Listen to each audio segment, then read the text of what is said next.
Hi, we are live. Allegedly. What's going on, y'all? Happy Monday morning. It is Monday morning, isn't it? We got the Siri bot. We got not muted. Waiting for YouTube here to show me that it's registering that we are live. Hey, there we go. Only 40 seconds behind. Whatever. Not too worried about it. Good morning, good afternoon, good evening, good night, wherever y'all are in the world. Hope you're doing well. Hope y'all had a great weekend. A wonderful holiday weekend for those celebrating. Sorry, I just gotta get my music ready to go. I tell you what, I had a pretty dang good weekend. I mean, y'all saw me on Saturday, but I had a pretty good. Yesterday, it was Easter for those celebrating, and we ended up having a nice meal.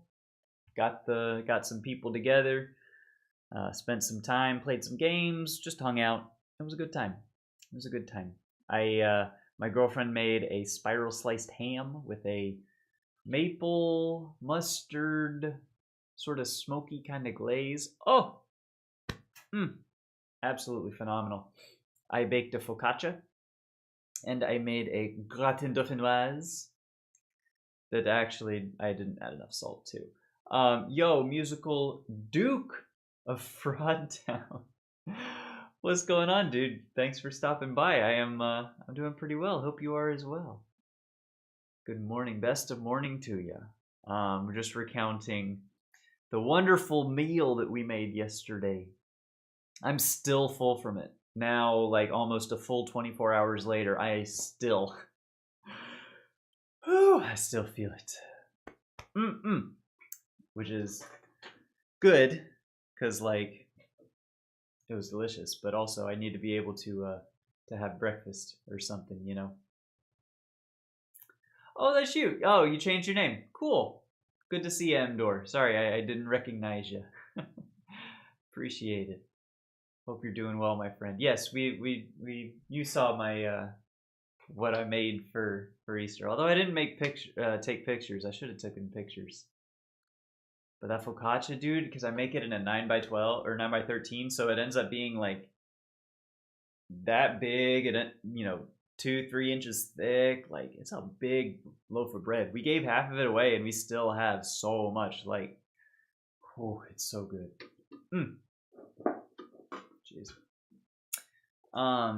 Anyways, so this morning, I'm kind of freaking out because now it's official. I think they're starting to print the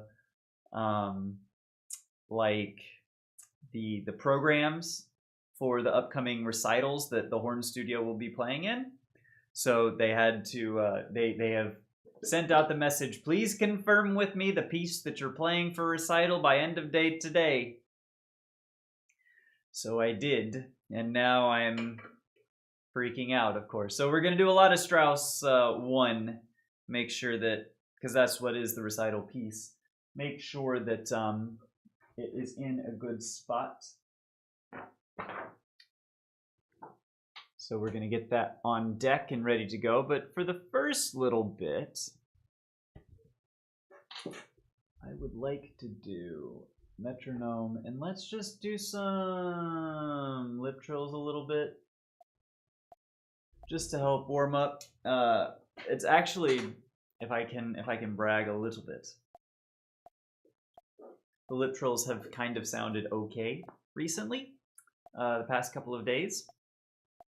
And I know as soon as I say that, they're not going to work very well, but let's try.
Do it in tempo first. I'm so guilty of just like doing the and then just trying to trill, but I gotta speed it up. Is why I think they suffered a little recently.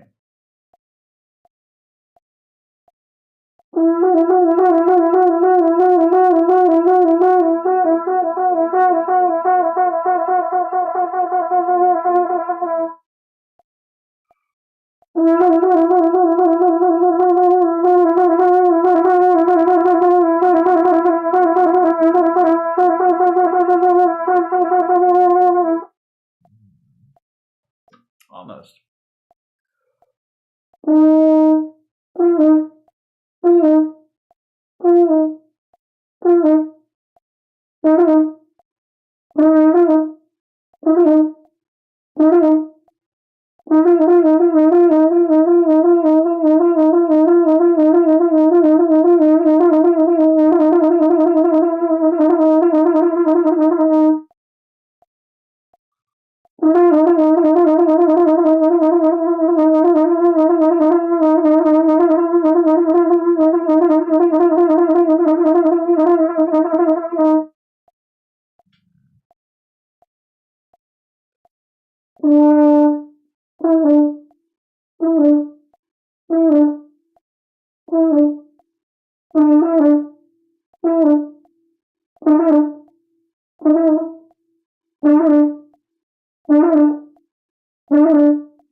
Whatever.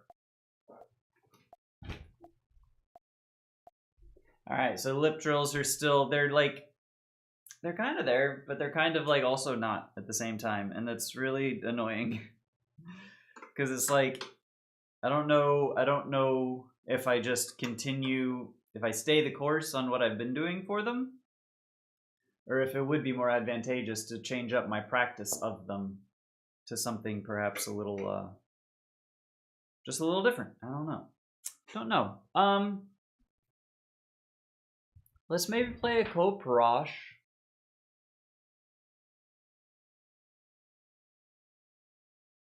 This could be a good one. Number 9. I don't know that we've done number 9 too much. Because I want to do one that's like a, yo, professor, what's up, my guy? Woot woot to you. Hope you're having a good Monday. Oh, goodness. I'm trying to figure out what, what to play. Maybe Koprosh number 9.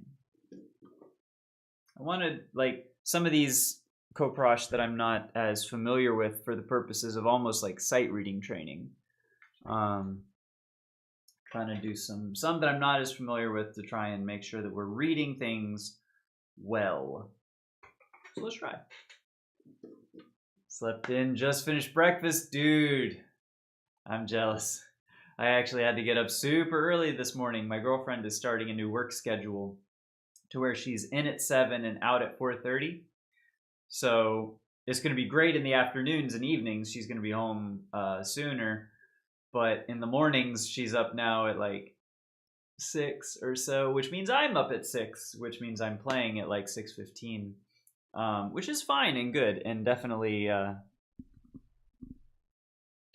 for the best in the long term. But in the short term, i.e. immediately right now, I'm tired.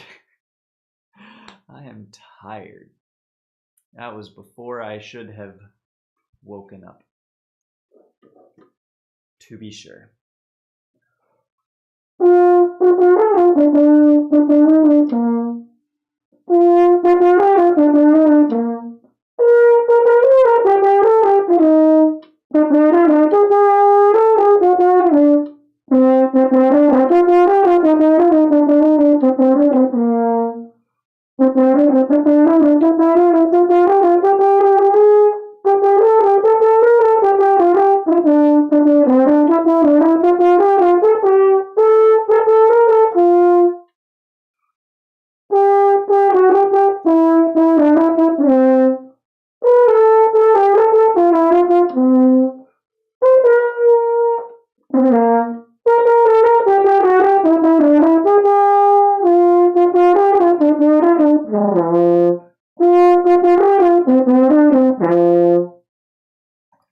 Whoa, weird one.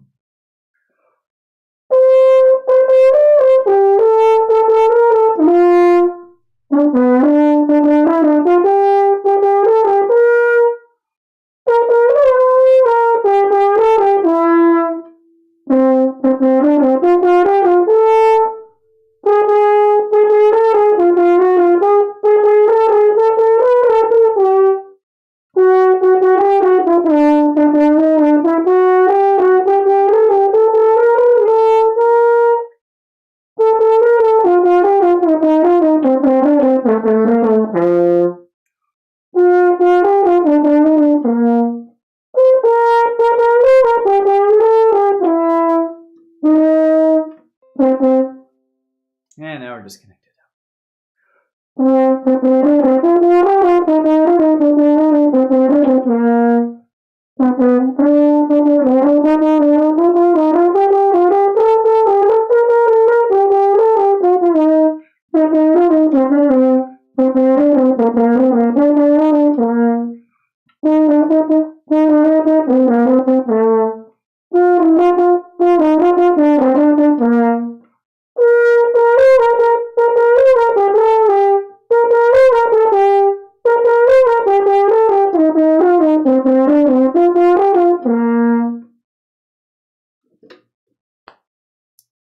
Yeah, that is a weird one.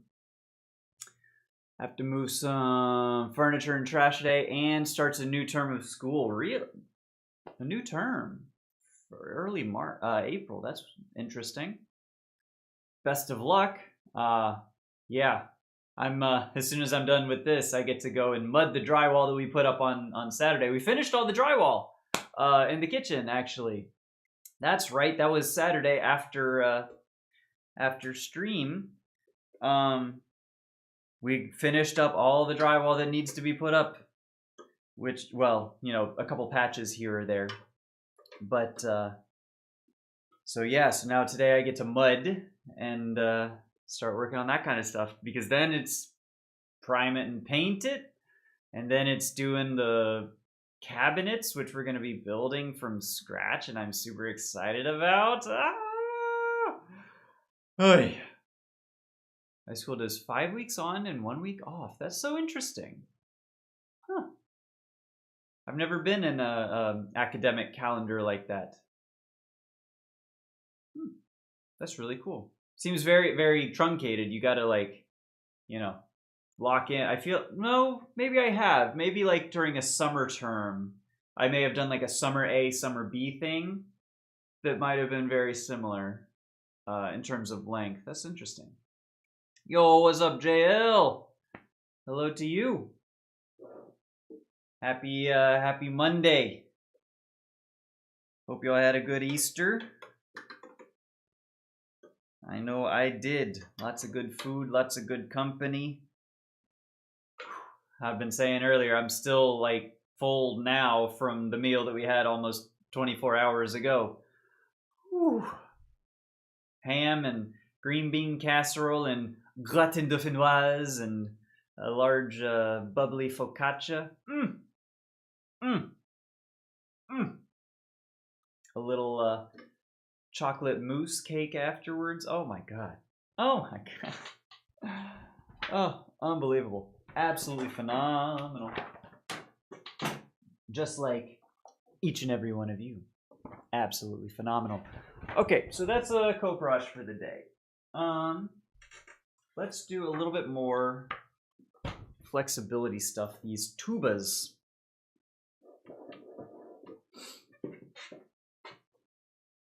Good to hear, John. JL. It was pretty dang good. I'm not gonna lie. I don't like to brag or if you'll allow me, toot my own horn all that much. But when it's a holiday and we're doing like a family gathering for mealtime, I really like to do something a little bit special. I don't make a good big focaccia all the time. And actually, had I thought about it, I would have put some like cherry tomatoes. I'd have put some sprigs of thyme or rosemary up in there. Maybe some like, I don't know, a couple of cloves of garlic dimpled up in there. Some tender little asparagus speared parts. You get some of those fresh spring vegetables in the focaccia too, and it really elevates. But I didn't think about that. Yo, D-Mac, greetings to you as well, my friend. Hope you're doing well. Hope you're having a good one. It is springtime. The spring has sprung, as am I. Something. Y'all know what I mean. Maybe, probably not. Anyways.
Trying to do these all in one breath, and holy moly, that's very difficult.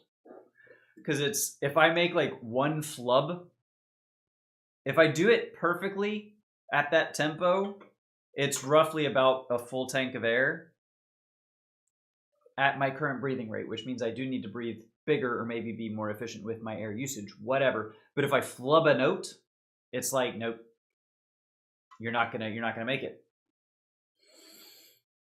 So you gotta be good. I gotta be good. I gotta be better than I am.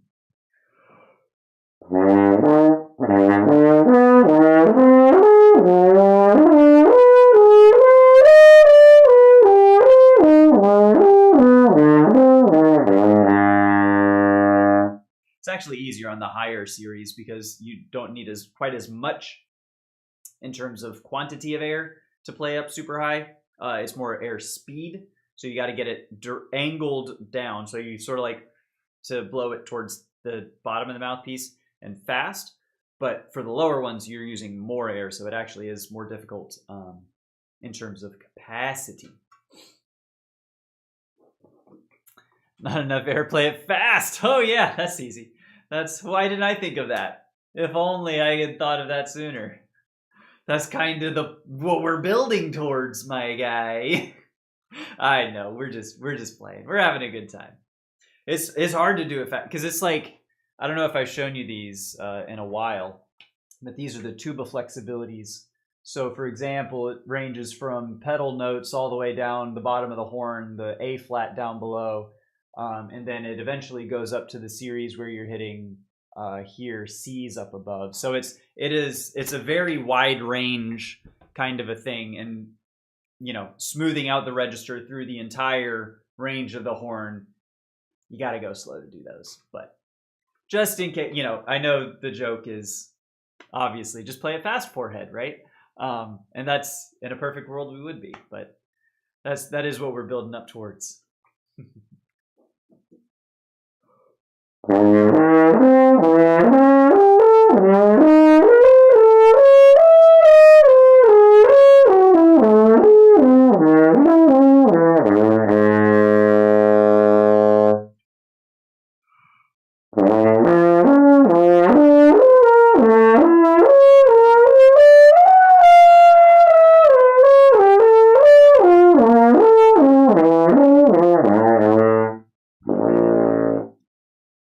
That one again. All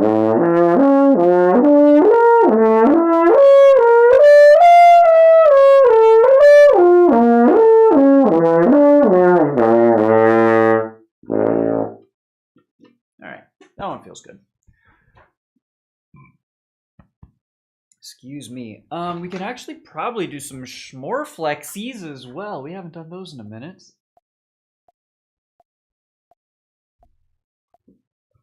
This is the locking in, making sure we're doing all of the daily exercises that we should be doing and not being lazy on them. Because not oftentimes, but recently, as of late, I have been not as diligent about doing these flexibility exercises because I'll just warm up and then get into playing the real music. And that's not okay. Really ought to be doing these every day. Oh, so let's do it.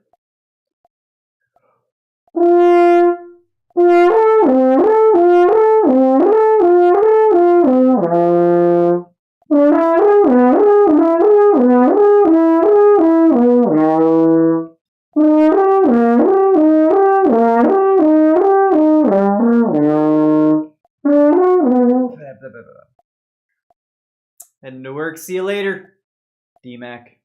Thank you, my friend. Have a great day at work. We'll see you later. Thanks for hanging out, my friend.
Couldn't remember how that one was supposed to go. I was just about to continue for like forever.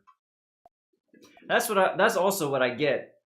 I'm kind of not focusing during all these. I'm kind of just like putting my brain on autopilot and trying to just go through the exercises. And that is not what I should be doing. I know that. So let's be better than that.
Whoo-wee! They're starting to get smoother down there. Which out of context is a crazy thing to say, but the notes in the low register are starting to move with a lot more fluidity than previous is a bit of a mouthful. So like, I'll take it out of context, I suppose. I don't know. Oh goodness. We like to have fun. Okay. Let's see. What's another good flexibility? Ooh. You know what? We haven't done this one in a minute. Yeah, let's do that at like 72.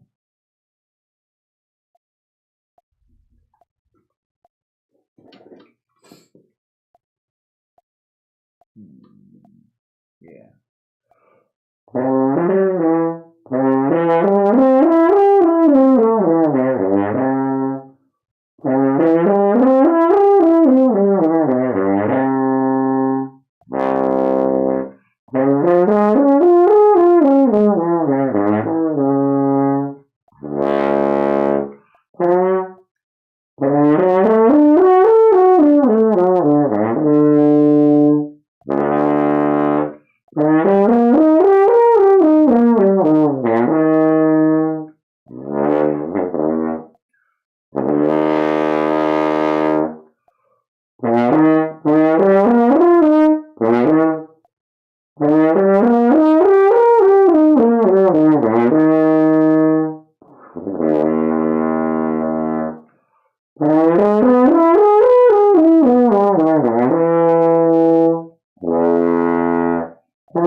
What's going on, Beast?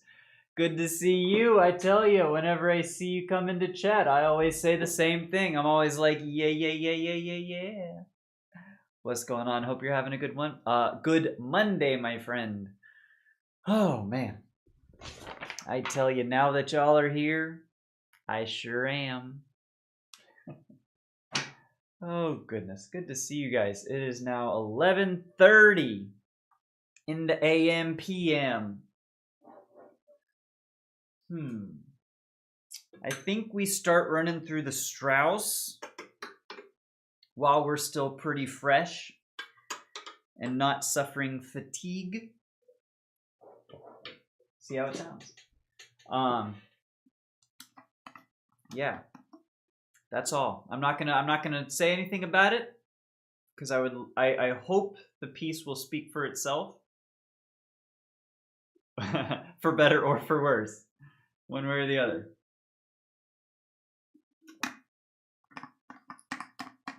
I have a well, that's all I'm gonna say about it. That's all I'm gonna say about it. Let's try.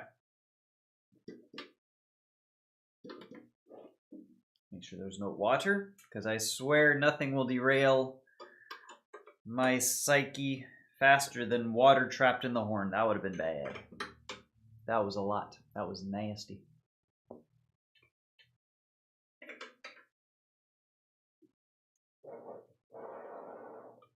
Okay. It's out there 9 p.m. out in India. Holy moly. So you've already been through your Monday. What's it like in the future?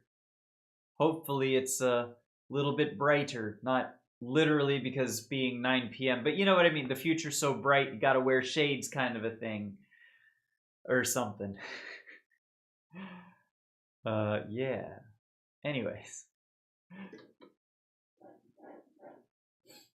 Alright, let's see.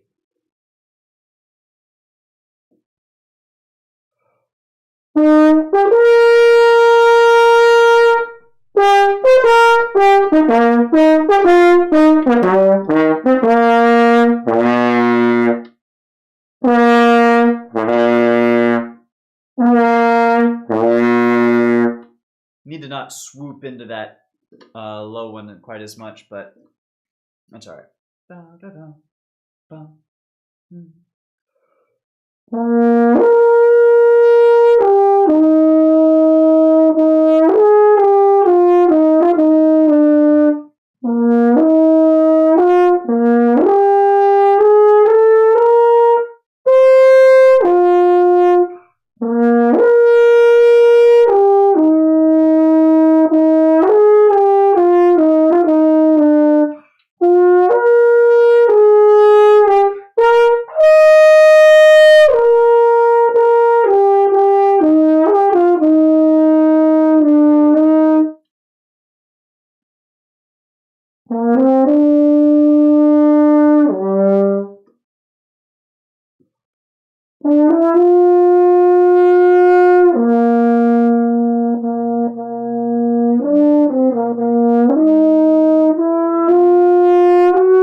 And then the B flats, neither of them were particularly good. God dang it. We're supposed to be locking in. Ugh, that's frustrating. We will revisit, but like, dang, that's not great. Moving on. Bum, bum, dum, dum, dum,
Thank you.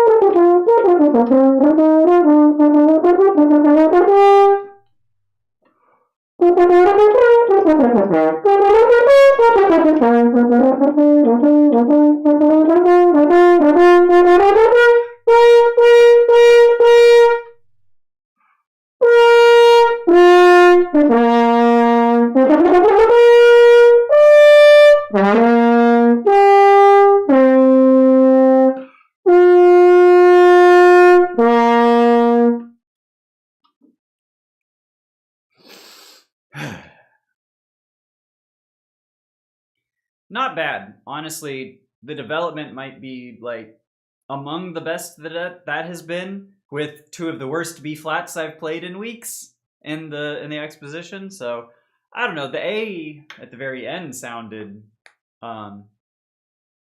sounded, I feel like, decent.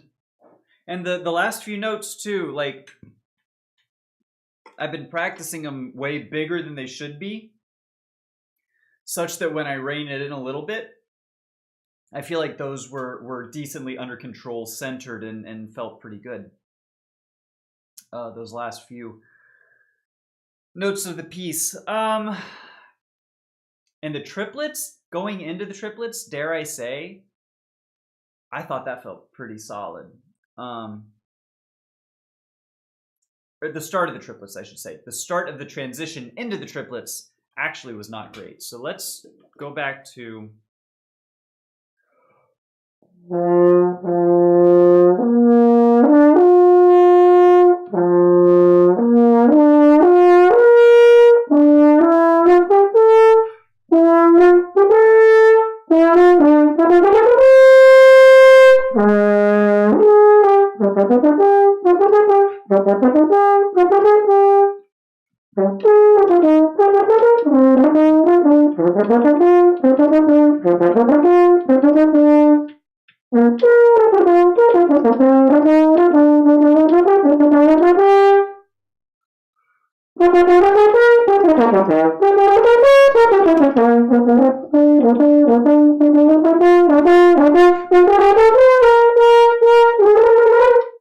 Yeah.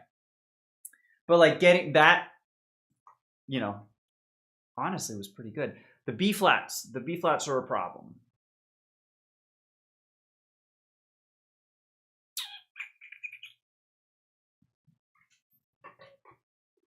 So, hold on. I need to do...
The B flats, man.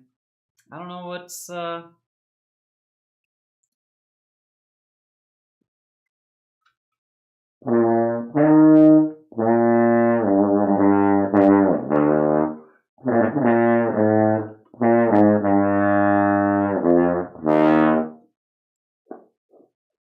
could just do them 2 octaves down. Surely no one will notice. It is a B flat after all. Yeah. Yeah. No.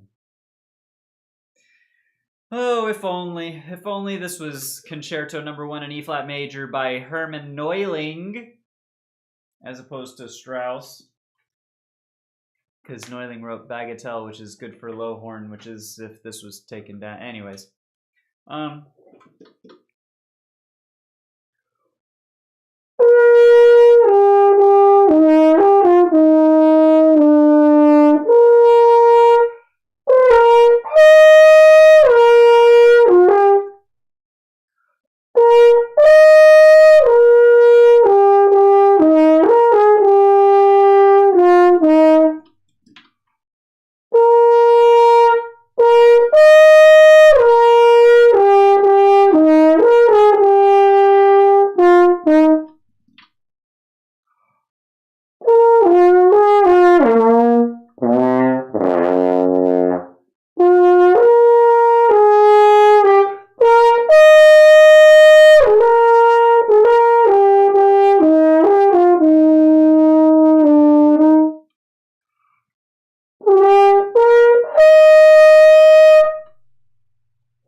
like they don't feel as good as they should.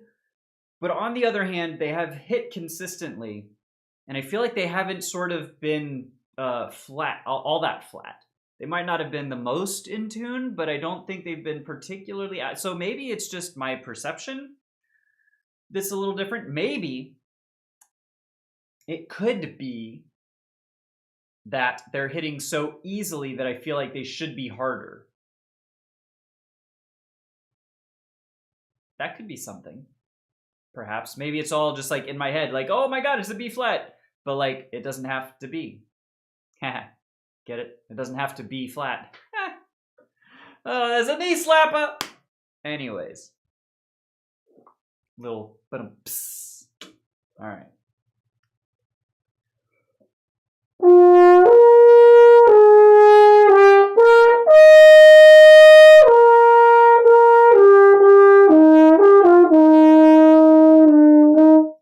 That was a B flat that I wanted it to be. That one sounded like I felt like it. I wanted it to feel like. Honestly, like, if I can be real, this feels good. This feels decent. And like, because I do this a little bit, or I work this piece, you know, in stream or on stream. Jesus Christ, why can I not talk?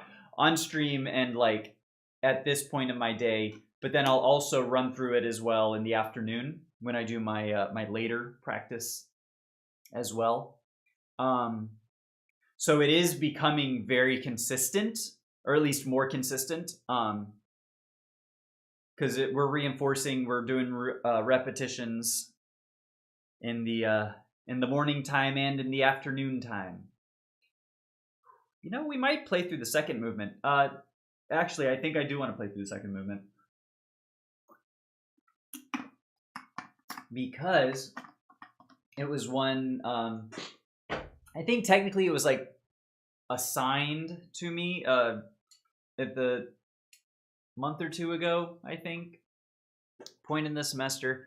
But we just never really got around to it, so I haven't really worked it up. But let's try, because if we have it, and I am familiar enough with it that I think we can work this up to get feedback at least decently quickly. So let's try. And you know what? Why not do it with a click? It literally gives you eighth note equals eighth note is nice. 69 beats per minute.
etc., etc., etc. Rest, rest, rest, rest.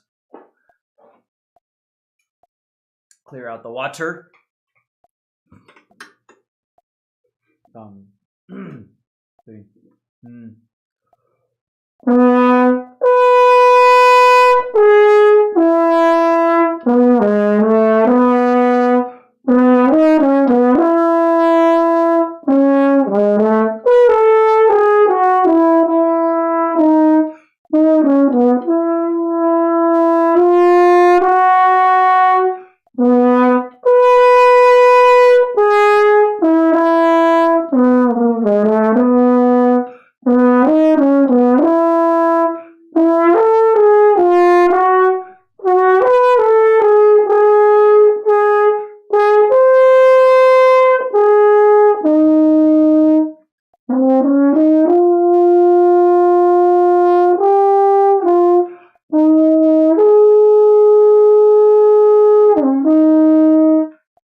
A simpler piece, honestly, not even like that much simpler. There's some weird key and rhythm and whatever stuff going on in here, but holy moly, it's a chop buster. Oh, goodness.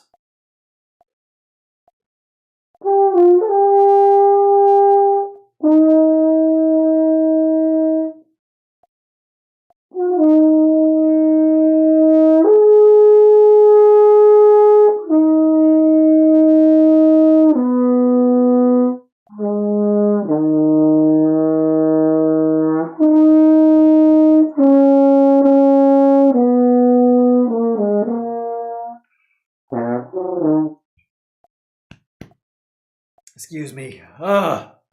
If I get a burp in my recital, I'm going to lose my mind.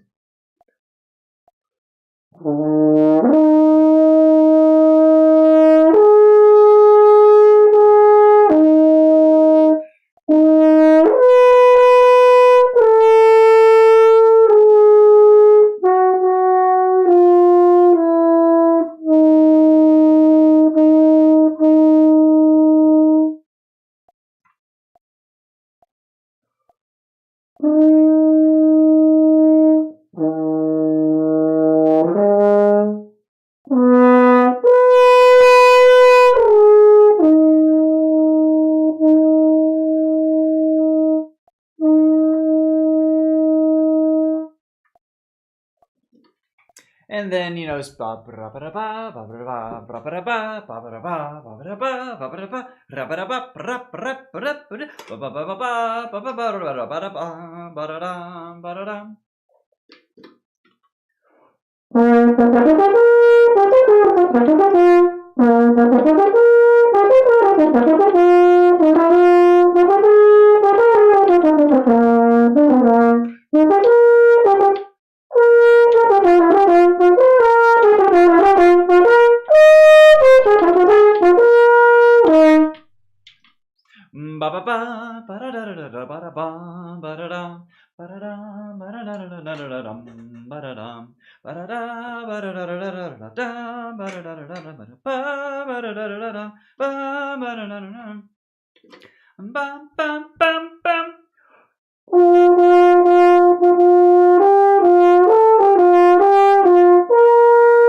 Big rest for the.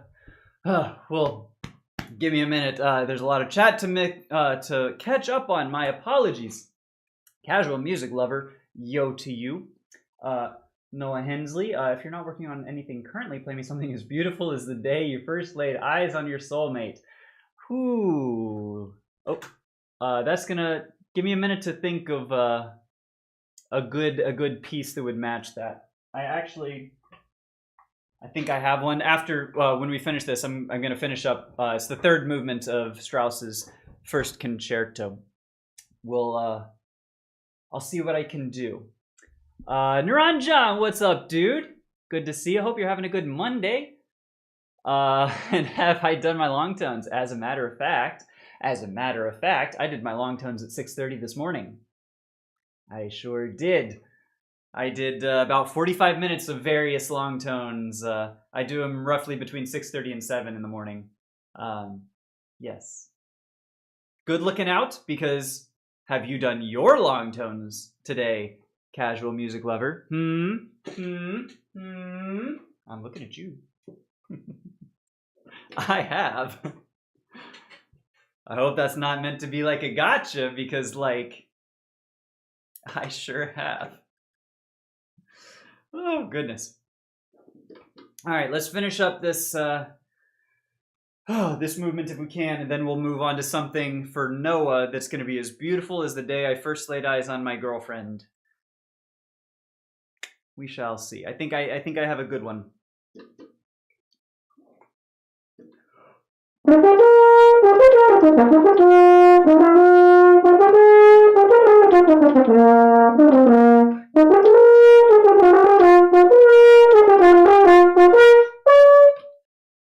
That ain't it.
Shit.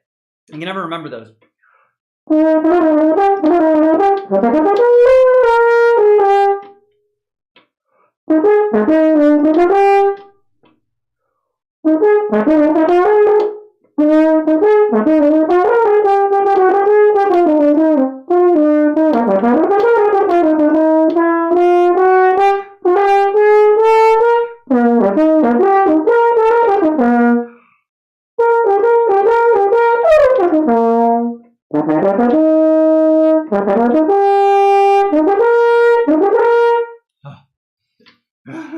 I'm so tired. My face is dying. All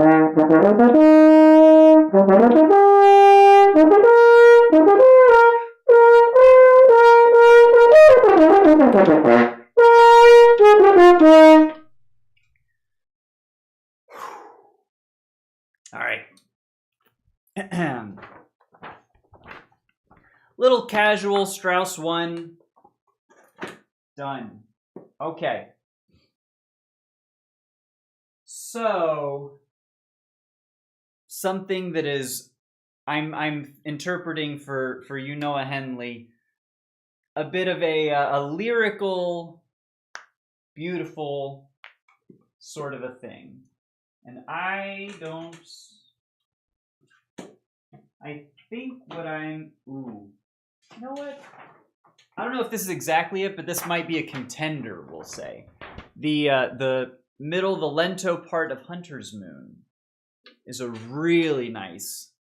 It actually was not, I was intending to do Nocturno by Franz Strauss.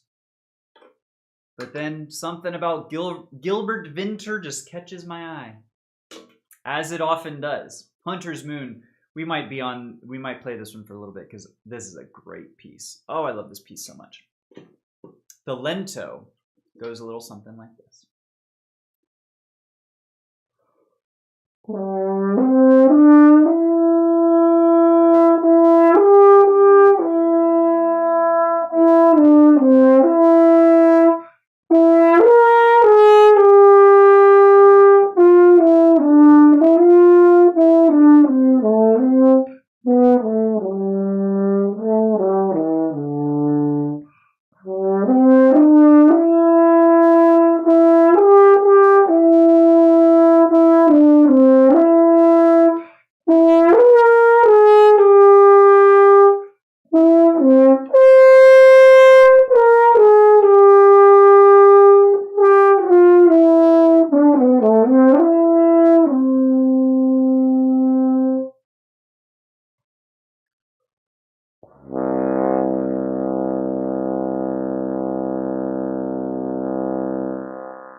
Something like that. My chops are a little tired after doing the Strauss, so it's not as smooth, not as clean as maybe it could have been. But that is an absolutely gorgeous part of one of my favorite pieces of all time. Honestly, Hunter's Moon is like there's so much fun technique with stops and with wahs and with different articulation dynamic stuff that you can do.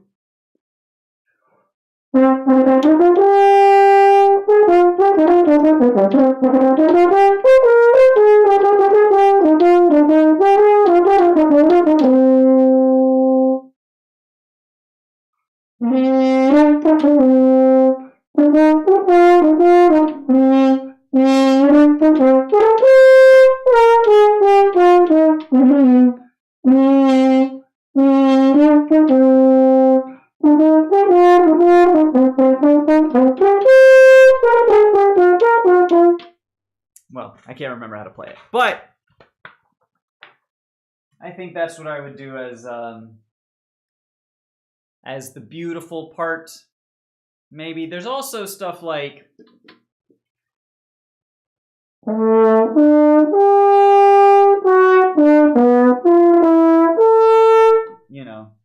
that wasn't even right, but that's the original Star Trek theme, I think.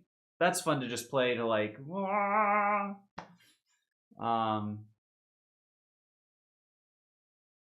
what else?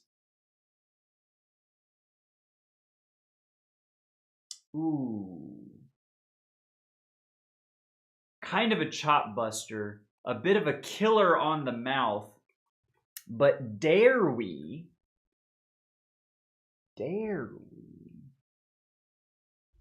do a little Midsummer Night's Dream?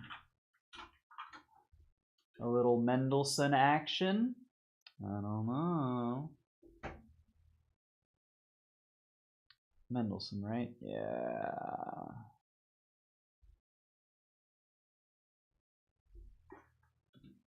And this one, oh my God. I'm not going to do this one the whole way through, I think, because my chops are going to give out. It's such a deceiving excerpt because it honestly just doesn't look like anything special.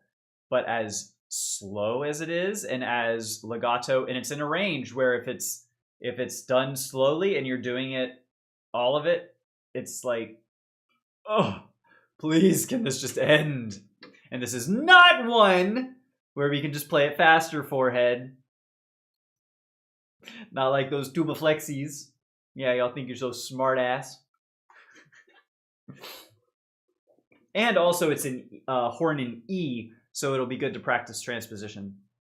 Because why do I have it over on that side of the screen? Let's put it over here. Well, because then I can't see chat. That's why we don't do it like that. Asked and answered.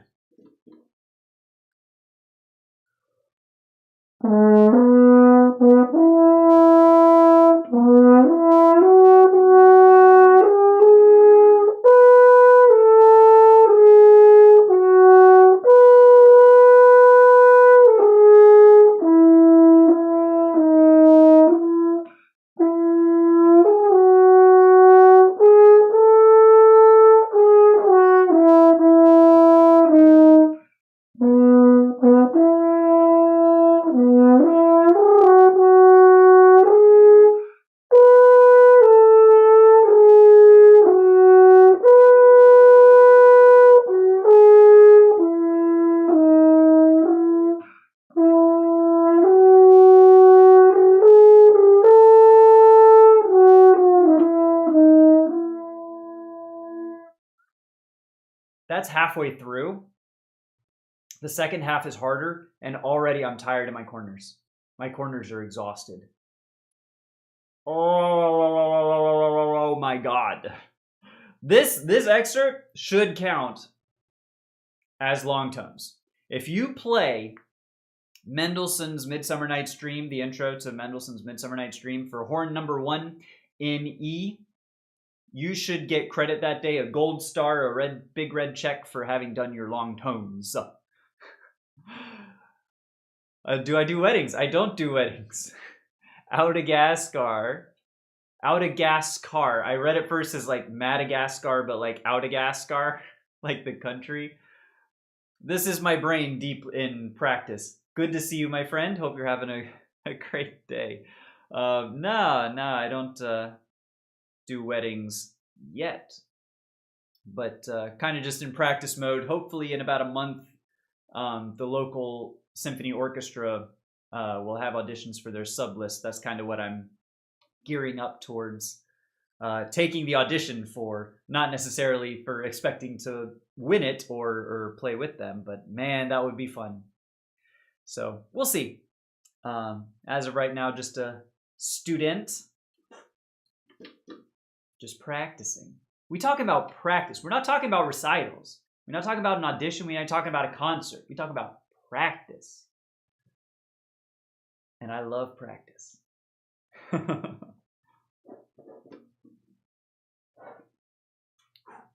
And I'm stalling now to try and give my chops some rest before doing the second half of this one excerpt.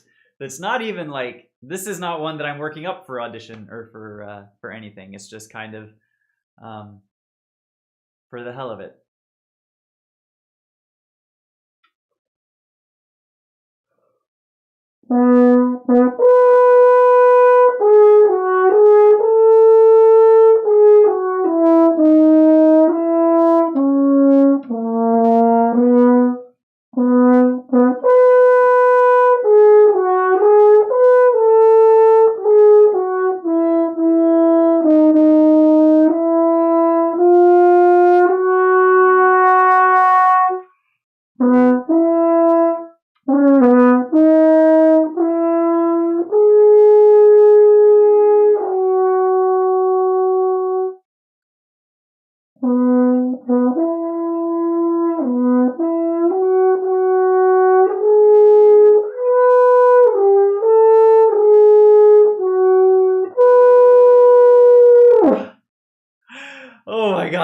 That's how tired my corners are that I can't hold up there. Probably it's an air thing. I need to just use more, focus more on supporting those with my air instead of my chops. But dang, that's hard.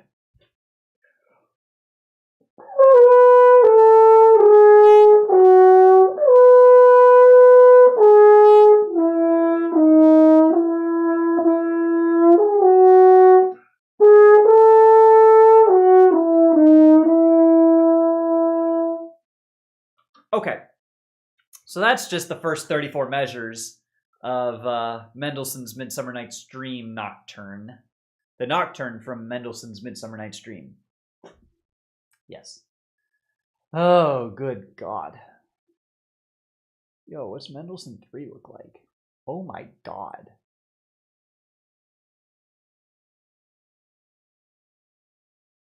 Actually, it doesn't look that bad. Maybe. Not gonna do that one though. What did I want to do? Shostakovich, I think. I like a good Shostakovich 5, especially in the middle of practice because it's a good chop reset. It's in a great range for taking a breather. It's a hell of a range if you're struggling with the pitches, which honestly, up until probably about a week or two ago, I was very much, or at least more so than I am at the moment. The register feels good to play in at the moment. It's secure. There's nothing that's too out of pocket. Because once you start going low on horn, unless your technique is good, your air is good, you might have trouble. It's a notoriously difficult register to play in, such that you'll often well, for some players, for example, very notably Barry Tuckwell, the late great Barry Tuckwell, and the late great Philip Farkas as well, they just don't have a low register. Phenomenal, absolutely ripping, blazing high horn players. But it's funny if you listen to Barry Tuckwell's recordings of like Strauss 1, right? And it'll at the very end of the third movement, it's the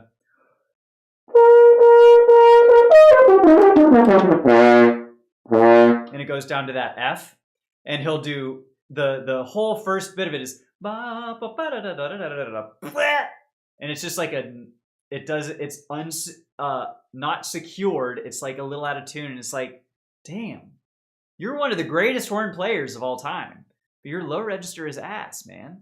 It's like whenever they try and there's a joke for Till Eulenspiegel, the excerpt or the call for Till Eulenspiegel's Lustige Streiche. Yeah. And it's because it goes, well.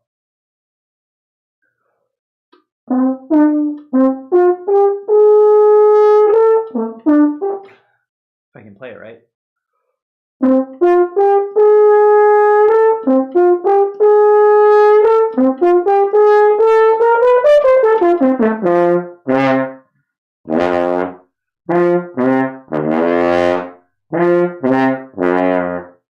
And so what it often is da second horn, because the principal doesn't play it. They often give it to the second horn to do the lower notes because the principal doesn't work on their low range enough. It's kind of a joke for horn players is that if you're a high horn player and you're playing Till Eulenspiegel, you deal with the low C by giving it to your second horn or your assistant or a utility horn or whatever. But the principal can't be bothered, of course, to work on their low register, which is fine. More work for assholes like me who do work on low register.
the problem with working too much low register is then, you know, sometimes the B flats don't work. But I'm working my high register. I don't know, man. I'm trying. But like the low notes in there, with the exception of the B flat, which I want to revisit. But those sounded good. Notoriously, one of the most difficult notes to play. It's not even like the lowest notes or the highest notes. It's specifically like a D flat above the pedal C. So like the pedal C, it's fine, it's secure. It's like the bottom of the harmonic series for horn and F, just completely open, totally fine. Mezzo comfy, just like play that shit all day. You go a half step up on the F side, not on the B flat side. Don't use a thumb. And that is one of the nastiest, most out of tune, most unsupported, because it's 1, 2, 3, super far down. It's a bad note.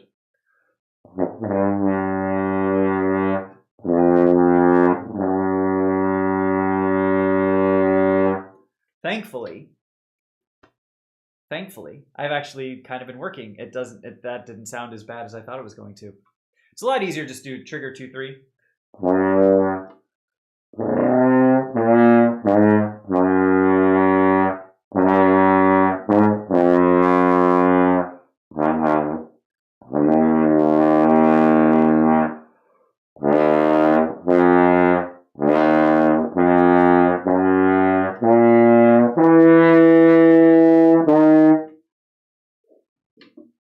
Well, might as well do the rest of the...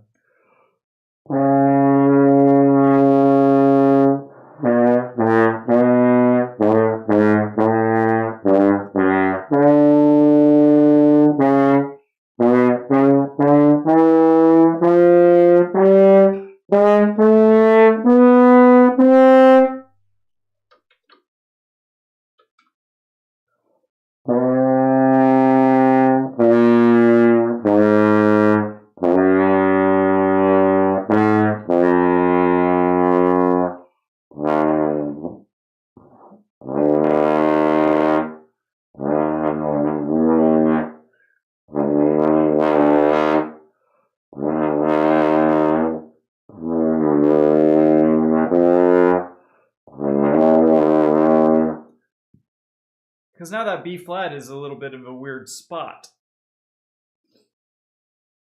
Because it's like, what happens, for those unaware of the horn's low register, typically there's what's called a break.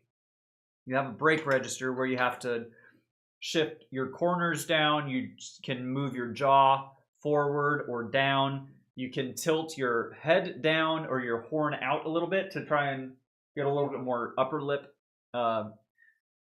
Not really like pressure, but contact, right?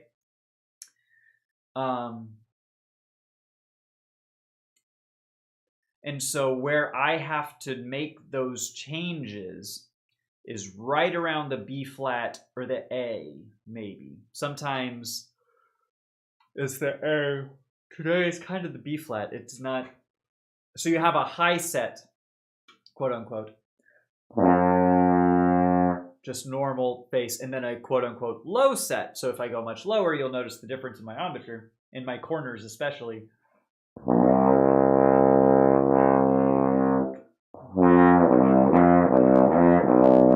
Right? So that B flat, I'm trying to do it on the high set so that I don't have to make a shift between the B flat and the C, because it goes.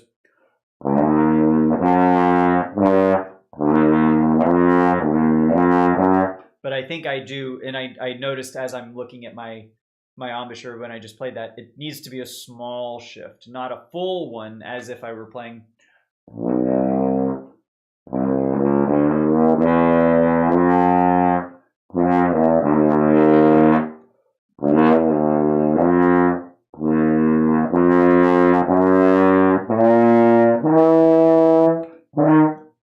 That feels better.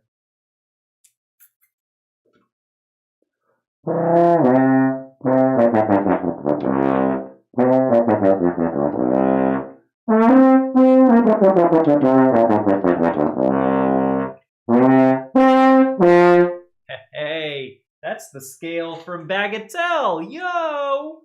That's hard. That's hard, but that's something I've been working on the past couple of weeks as well. If I may brag on myself just ever so slightly. That particular scale, because it goes down to a G below, and it's got to be articulate, and you're crescendo. So it's 2 octaves down, and it lands on a very low. And you're crescendoing throughout, and it's like fucking impossible, but...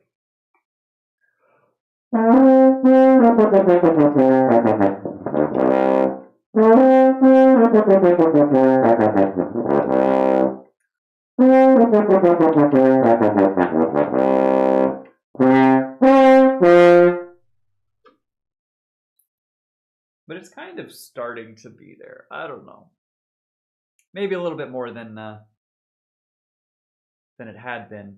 So Shostakovich 5, and this is I haven't really played for my professor in person in like 2-3 weeks maybe. Because there was our spring break, which is the last time I did, and then there was her spring break, because she also teaches in the school system. So her spring break, and then there was another week, and it was an online lesson. So then this Saturday will be the first time in like, I think 3 weeks that I played for her in person. So I want to do Shostakovich 5 because I feel like getting back to that one will sort of highlight the progress that has been made, especially in this register. And then I also want to do Mahler 1, the 3rd movement, the Bruder Martin in minor.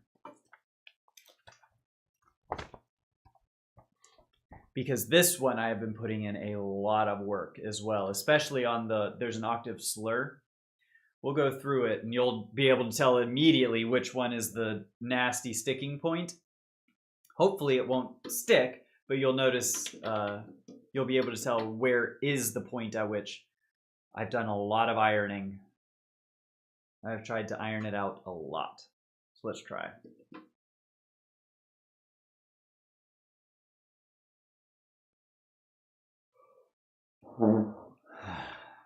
If I can hit the right note.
All right, well, you know, first Mahler 1 of the day is like the first pancake. It's not going to be the prettiest.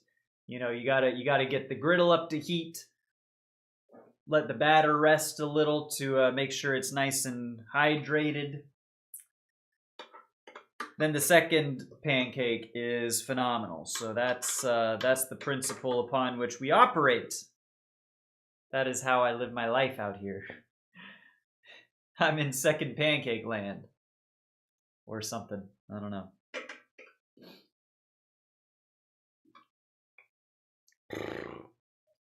Also, I have been structuring my practice in a certain, or in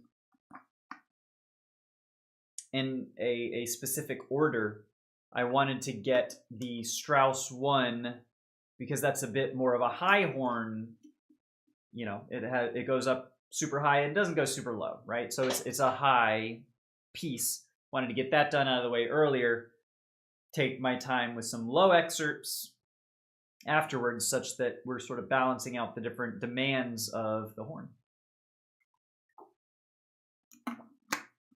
such that we are going to be able to go for another 40 minutes or so A good 2-hour chunk of practice is what I like to do around here, because then by the time we're done, it's lunchtime, and oh my goodness, I am so excited for lunch. Although today, as I'm thinking about it, I think I just have focaccia, so I'm just gonna have some honestly delicious bread for lunch. But that might be all that I have at this house while it's currently undergoing renovations. It's a whole thing. It's a whole thing. Been going on for a minute. Because I'm going to have lunch, I'm going to spend some time with my chickens, and then I'm going to mud some drywall. But first, a little bit more Mahler.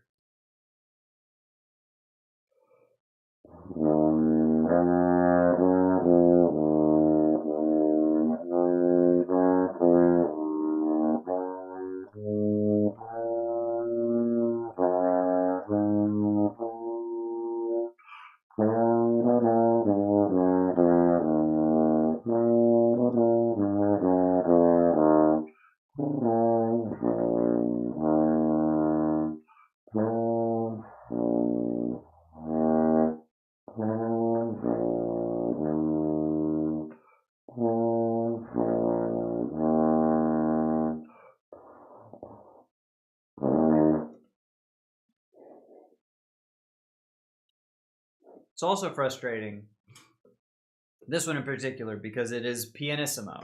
It is pianissimo and low, and so I gotta make sure that I'm using just enough air to make it sound smooth at a very soft dynamic down low without anything popping or sticking out or sounding like it's out of, it's gotta be the exact same all the way throughout, and that's so difficult. That's when I say that I'm ironing out, is because literally I'm imagining that I'm taking an iron, and each little bump or imperfection or break in a note or something is a wrinkle in the fabric of Mahler 1, right? And I'm taking an iron, and I'm just like, nope, we're gonna steam your ass out until you're gone, until you're just about as smooth as a baby's bottom, you know?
That was okay. It was okay. It's not great, but again, especially Mahler 1, I will spend in the afternoon, in the evening, I go to that octave slur, and I'll do it like, I don't know, for 5-10 minutes at a time, just like in between things. So that one's gonna get worked out a lot more later. Henry and Suki, what's going on, my friends? How y'all doing? Hope you're having a good Monday, or had a good Monday, depending on your time zone. It's good to see y'all. We're just trying to go through a couple of excerpts at the moment. Did some Mahler. I might do some more Mahler because I've been working a little bit on Mahler 3, the excerpt.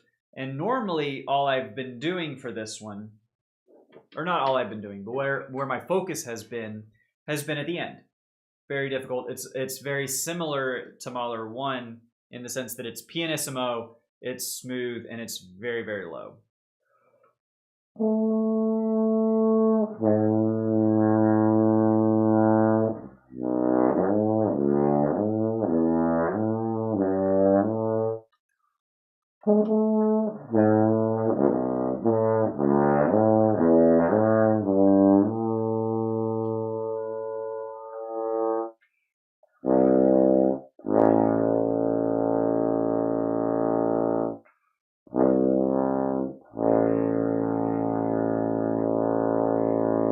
and then ends on a fundamental E, no big deal. But the real hard part for this one is playing it in context, because we're going to try it and you'll see. 10 p.m. on a Monday, we made it through nonetheless. You love to see it. You absolutely love to see it, Suki. I'm so glad to hear that. Also making it through here, because my girlfriend's on a new work schedule, so she gets up a little bit, like half an hour earlier than we're used to, which means that I got to get up a half an hour earlier than I'm used to and start, my day a half an hour earlier. Whew, but man, I can feel it. I can definitely feel it, I'm a little sleepy. I'm a little tired. Oh man, a nap sounds so good. Ooh, that's dangerous though, because that's going to take up the rest of my day if I do. Anyways, Mahler 3. Mahler 3, movement 1, which doesn't tell you anything, by the way, because the first movement to Mahler 3 is like 40 minutes in and of itself. Which, like, why, dude? Why? When you wake up, yeah. So my girlfriend's alarm goes off at 5:40, but she snoozes 3 times. So she gets up. It's like 10 after 6, and then she's out of the house by like 6:30 or so. And so I start my day at 6:20. Usually is when I get up, and I try and be on the horn by like 6:30. Is how that goes. 'Cause I'm insane. Yeah. All right. Mahler 3. Mahler 3. Let's do it.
That's why doing that excerpt in context is so hard. Because you're going from, you've got essentially, literally it's a 4-octave range.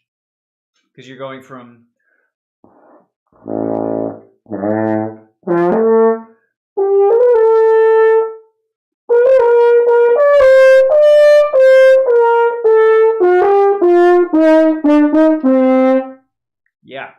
that's a 4+ octave range. This news button is the devil's creation. Absolutely devious. I know, but like, it is so nice just to get an extra 10 minutes.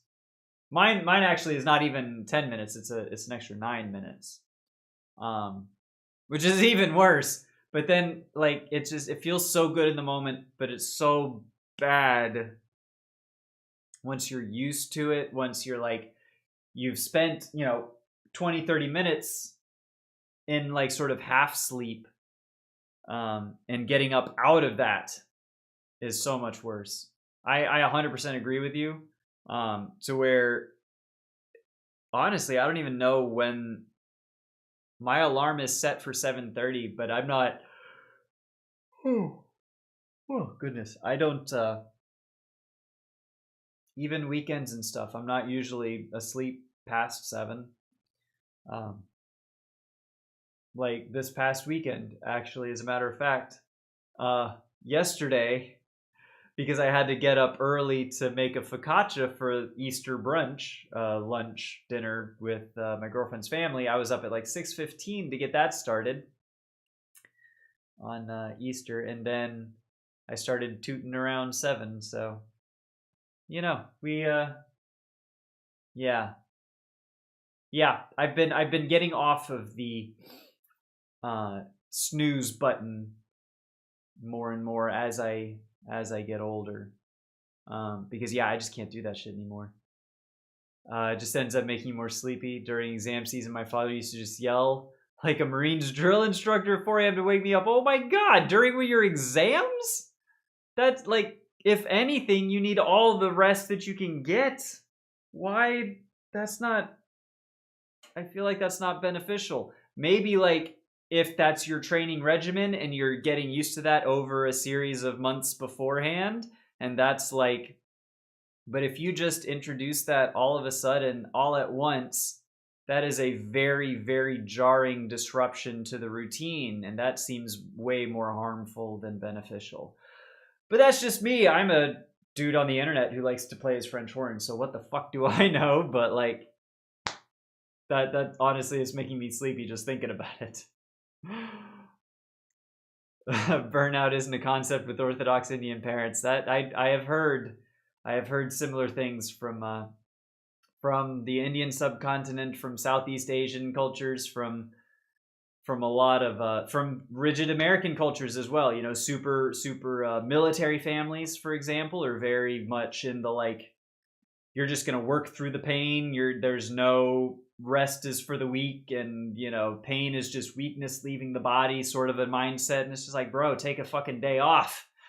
Like, Jesus Christ, it's not that serious. I mean, it's serious, sure, but like, whatever. No one's gonna die. Anyways, that's a whole, yeah, that's a whole can of worms. Because burnout, we're talking real burnout. I could spin you a yarn on legit like professional burnout, because that was me not but 3 years ago. But that's a bit of a story. We'll get into that another time. 12:34. Let me do a little bit more of this Mahler. Everything gets fixed with either VapoRub or Tylenol, or for your Orthodox Greek parents out there, spray a little Windex on it, right? For my early 2000s, My Big Fat Greek Wedding knowers. That's a great film. Tylenol, I get VapoRub. Is that real? Like you scrape your elbow or something, you rub like VapoRub on it? Is that a thing? It makes sense because it's like cooling. The menthol in it probably helps to make it feel really good, like a lot better. Y'all might be onto something with that, if I'm being real. More so than the Windex, that's for sure. But I'm not convinced the Windex is a real thing. I'm convinced that was made up specifically for My Big Fat Greek Wedding, the film, and actually has no basis in reality. I'm not sure that I can be convinced otherwise, but I encourage you to try. We'll see.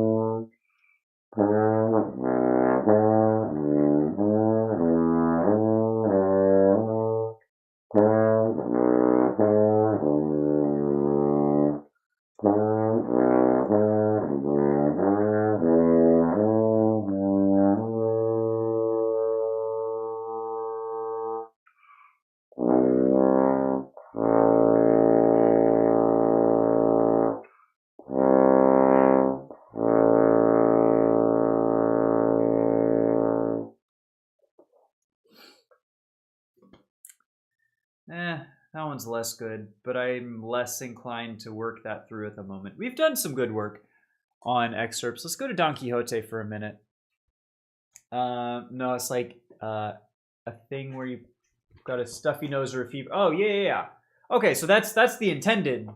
I gotcha. When you said everything is either Tylenol or vapor rub, I thought it was like with one of those two things you can treat every ailment. Like, you I got a headache, boom, Tylenol vapor rub. I skinned my knee, whatever, boom, Tylenol vapor rub. Oh my god, I just got stabbed or something. Tylenol vapor rub. Just like, don't worry about it. Take some Tylenol, rub some vapor rub on it. But I get what you mean. I hear what you're saying, because that was the story in the movie A Big Fat Greek Wedding. In case you haven't seen it, because that's just where my mind went to first. The dad is convinced that Windex is literally a cure-all. So like someone's like, oh my god, I got a headache. It's like, oh, spray some Windex. Do oh, I got a zit. Oh no, on my wedding day, Windex, and wouldn't you know it, cleared it straight up. Sort of like. Anyways, it's a good movie. I enjoyed it. My girlfriend had never seen it. We watched it a few weeks ago. Quite enjoyable. All right, let's try out Don Quixote. Well, we have about 20 minutes or so left in practice before lunch. Oh, I'm so excited for lunch. Y'all had no idea.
All right. Excuse me, little Don Quixote Variation 7, which is a good one. They're on a magical flying steed that is fake. It's not real, and these fanfares are supposed to be like hyping it up. There's supposed to be a wind machine, because the like village folk are in on the gambit, on the delusion, on the fantasy that our heroes are actually on, a flying steed. So they're doing bellows and like wind machines to sort of give them the appearance, and then it's a grand fanfare. It's like, ha ha ha ha, I am a golden god, and they're just like on a regular donkey, and they're not flying or nothing. So it's an interesting, very interesting tone poem. I tried to listen to this variation, and straight up, like, I can hardly pick out the horn parts. Like, I can sort of hear them on the second half of it. The higher horns come in and sort of double the. So the first one is by your second and fourth, and then first and third come in.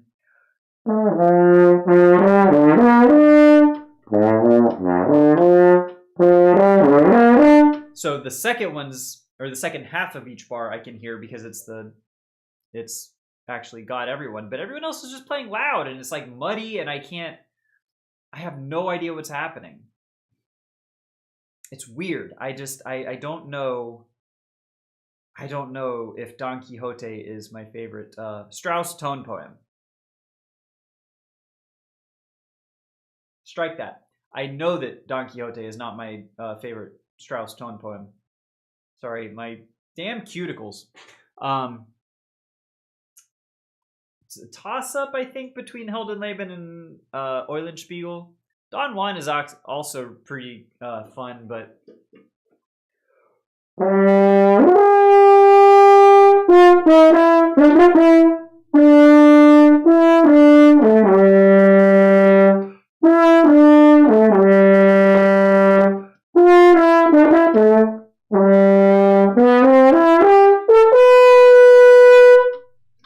Little Don Juan.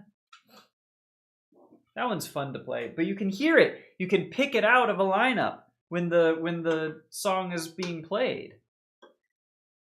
Listen to Don, and I'm gonna, if I remember, I'm gonna put some Don Quixote in the Discord, a link to Variation 7, and it's really just, it might just be my own auditory processing shortcomings, because I often do get confused. I'm kind of the exact dude in The Office, Nate, the show The Office, who's like, for the record, I'm not hard of hearing. I can hear just fine, but when there's a lot of things going on at once, I can't distinguish them. Or it's very difficult to distinguish something when there's stuff going on around. And Don Quixote Variation 7, to me, is very like that. There's a lot going on, and I can't really pick out the parts. Maybe if I listen to it with the score in front of me, maybe that's what I'm missing. If I can see the entire orchestration, and I can be like, okay, this is this, this is this. But if I'm just looking at the horn parts, maybe that's insufficient. Something to think about.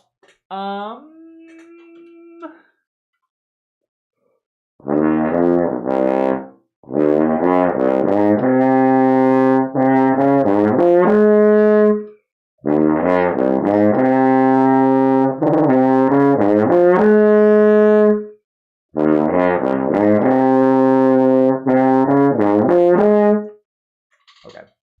Just wanted to hit that B flat before moving on. Oh, till Eulenspiegel.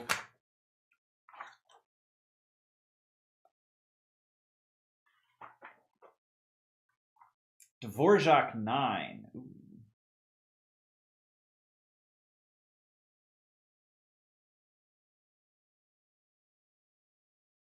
That's interesting.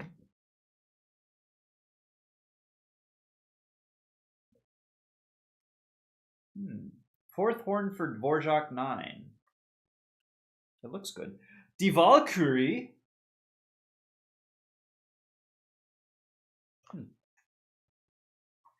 More Don Quixote. Variation 1.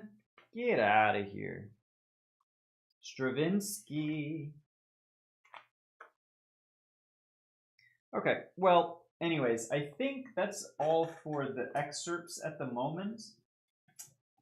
Just because, honestly, I'm a little just tired of playing them. Oh, yes. Ending of Neuling's Bagatelle. I want to do these octave jumps. Work those out a little bit. And that might take us to the end of practice. I would be content if that took us to the end of practice.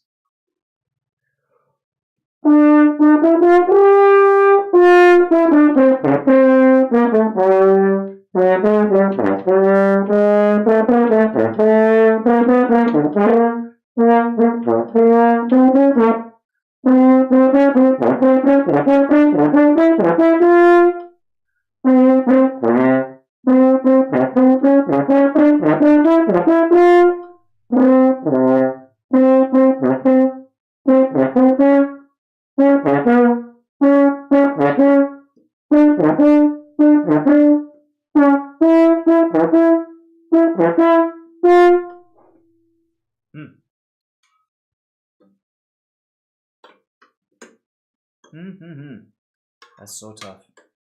That is so hard. Ah! All right. Quit your whining, ya big baby. Me. All right.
Zion. That's hard. I should slow that down. But the reason it's so hard, obviously, apart from being octave jumps being difficult in and of themselves, you're supposed to accelerando through that. Like, what the hell? Through the last bit where it's pop, pop, pop, pop, pop, pop, pop, pop, pop, pop, pop. It's accelerando. I don't think so. I can barely get it at this, my inconsistent and below tempo.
Goodness gracious. My breathing is not sufficient.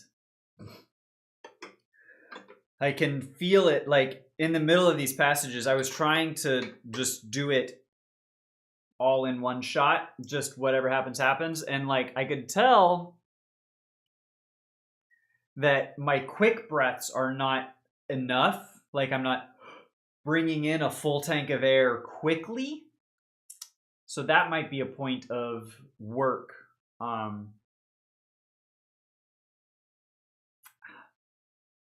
was going to say today, but I kind of don't want to today. I should.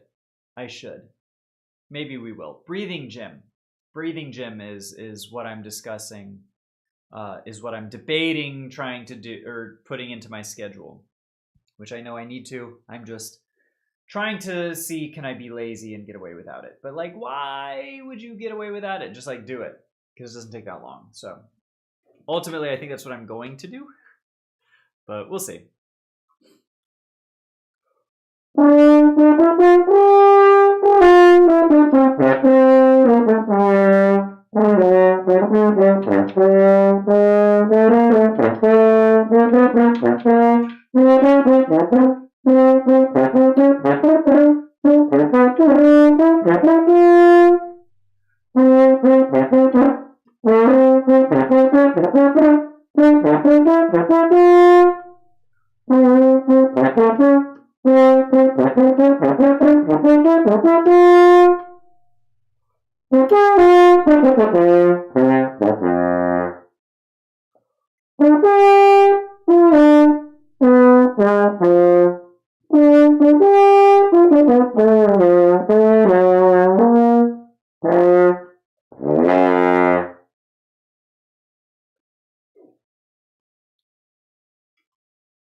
That's one thing I need to do.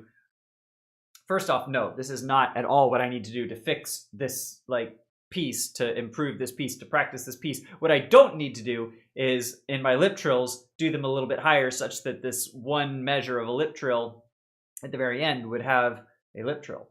No, that's not what I need to do. What I need to do is slow this down, work it out, and actually practice it correctly. But with 4 minutes left in practice time right now, I don't think I'm going to do that. Anyways. That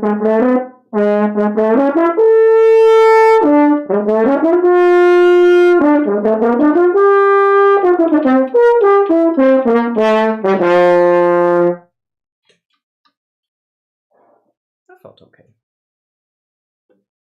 That felt nice. That felt good. Guten.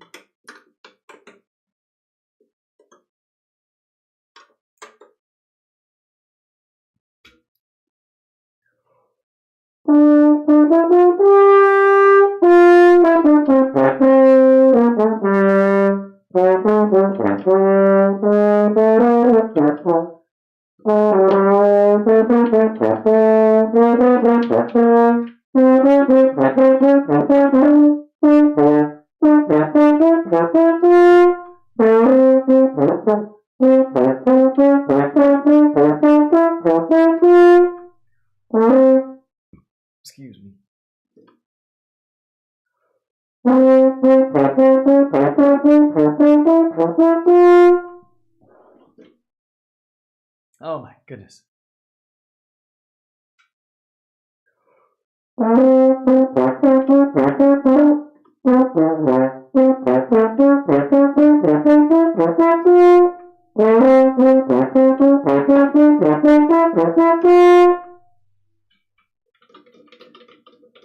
Yeah, sort of getting there.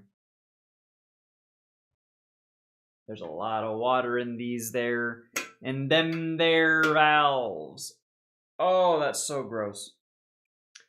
I hide it from the camera just by virtue of the way the camera is positioned. One of these times I'm going to show y'all just how much water accumulates in this piece of brass. The truth will leave you shocked and appalled. Maybe not shocked. There's a lot of water that gets in, but like, it is kind of gross. So appalled, maybe. Maybe not.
Whatever. Because those breaths need to be so much bigger. They just do. Which means I need to get better about just breathing. Like, my breaths are fine, like placement, but they just need to bring in more. And then I need to be better about using more. So that's what I'm going to do. I'm going to have lunch. We're going to do some breathing gym, some work around the house. And then I think that's going to be... Then we're going to get into afternoon practice, at which point we'll see if the breathing stuff has really mattered. But right now, it has officially hit 1 o'clock. That means I am starving. I'm going to go eat lunch. And that's going to do it for stream today. Thank y'all so much for hanging out.